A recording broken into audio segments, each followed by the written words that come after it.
As someone who enjoyed playing the Legacy of Goku games, it saddened my heart when Webfoot stopped making the games. While many know that Bandai published majority of the Dragon Ball games, Atari actually were posting a lot of Dragon Ball games in the mid-2000s. Some of the games such as the Budokai Tenkaichi games were published in America by Atari. Atari was responsible for the American releases. Legacy of Goku was one of the first Dragon Ball games that was developed by an American company, Webfoot, who would get their bearings due to this game. However, they soon realized they were in over their head as the series was so successful, it spawned multiple releases. At one point, when developing Legacy of Goku 2, they had to split their team off to make a Dragon Ball fighting game on the handheld because of the success of Budokai. Eventually, the team would make Legacy of Goku 2, and then they would go on to make Buu's Fury. Due to the success of these games,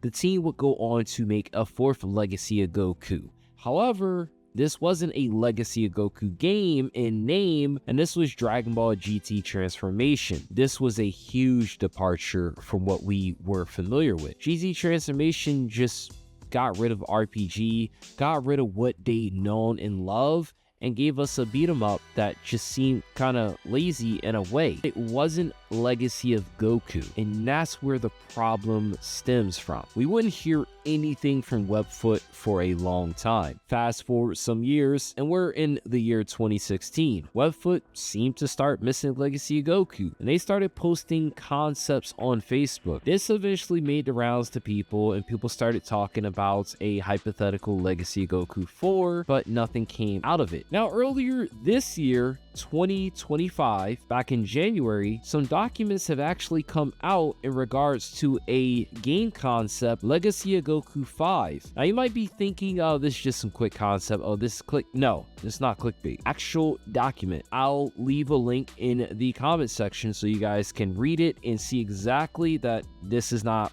BS. Now, a user on Reddit, Uchizaki, had posted this in January, pretty much said there is a canceled game that would have been a sequel to Dragon Ball GT Transformation, and it goes through a lot of detail, and it's a very interesting read. While talks of this supposed sequel for GT Transformation was known, we were supposed to get a GT Transformation 2, it turns out the specific details of a Legacy of Goku 5 weren't actually known until recent. This document spills a lot of tea, but I'm going to be going through this document and I'm going to show you why this document makes me upset. The document calls this game Dragon Ball GT Legacy of Goku 5. Where was Legacy of Goku 4? This game would have been released on the Game Boy Advance. It would have covered the Super 17 saga all the way to the Shadow Dragon sagas. The game was said to build on the success of the prior Legacy of Goku games. This game was also making use of the GBA RPG engine. This engine was claimed to be versatile and allowing for more dramatic boss battles. Webfoot promised playable Super Saiyan 4s, which included Gogeta. Webfoot also planned on having 8 playable characters: Goku, Pan, Vegeta, Gogeta, Trunks, Goten, Gohan, and Oob, all playable. Goku would have had his Super Saiyan 1, Super Saiyan 3, Giant 8 form, and Super Saiyan 4 form. Pan would have been accompanied by Giru, who could use special weapon attacks. Vegeta would have had Super Saiyan 1 and Super Saiyan 4. Trunks, Goten, Gohan, and Oob had nothing mentioned after the fact. Maybe they intended for them to be like this, or maybe they didn't fully flesh it out at this time. Webfoot intended to bring back previous foes such as Cell, Frieza, and Rildo via HFIL section of the Super 17 saga. Webfoot even planned out how the game would have connected from the Baby saga,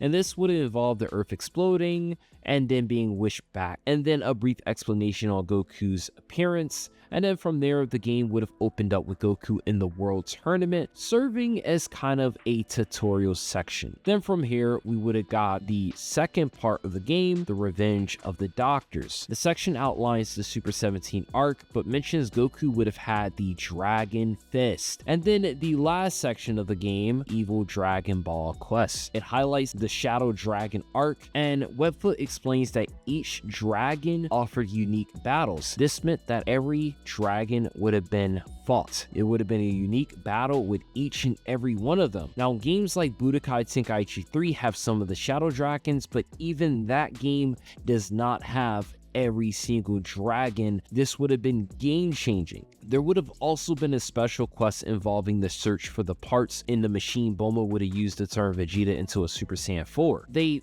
would have been very creative in the way they went about fluffing the short amounts of plot into a game, which they done with Legacy of Goku 2, and they definitely done with Legacy of Goku 3. Also intended on bringing back the world map similar to Legacy of Goku 2 and 3, as the game would have taken place on Earth. The game would have brought 2-player networking. The game would have included a wireless link cable. The game would have had bonus levels that require players to link up and solve extra puzzles outside of the game. And the game would have also had PvP and special arenas you could fight each other in. It almost implies that they wanted you to play this game both together and to do special unique things when you weren't playing the story to give a sense of replayability. It also gives me the idea that there might have been like hidden things that you would have acquired just from doing this. So there would have been an incentive to play with other people besides the, oh, I can beat you. I even wonder if there would have been some form of stat growth that could have been varied depending on how you played the game, how you went about training, which could really add to the PvP aspect. If that's not cool, the game also promised a 10 to 15 hour campaign with additional gameplay if all quests and extras were played, indicating that we could have had a campaign that was much longer than 15, maybe closer to 20, maybe just 17, maybe 18, but still they had planned on having a longer game experience besides just the initial campaign. Legacy of Goku 5 would have been a very fun game to experience had it happened. It seemed Webfoot was going to utilize the aspects that people loved about Legacy of Goku 2 and Boo's Fury. However, this partially was ruined thanks to GT transformation. This concept should have been implied with that previous game, and that should have just been the true Legacy of Goku 4. Even if they did that, I do also believe that the reception that GT had at the time would have prevented this from being fully realized.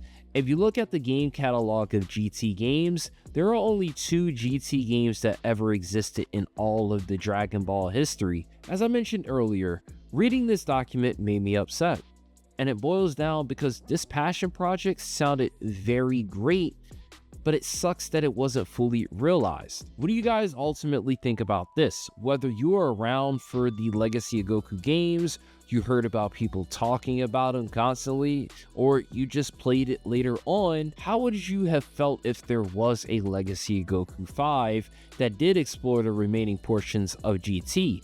Or how about a Legacy of Goku game that went into Dragon Ball Super or other aspects of Dragon Ball? I am Makai saying, what yo? Make sure you guys hit the like button, subscribe for more retrospectives, reviews, and things like this. And I'll catch you guys in the next one.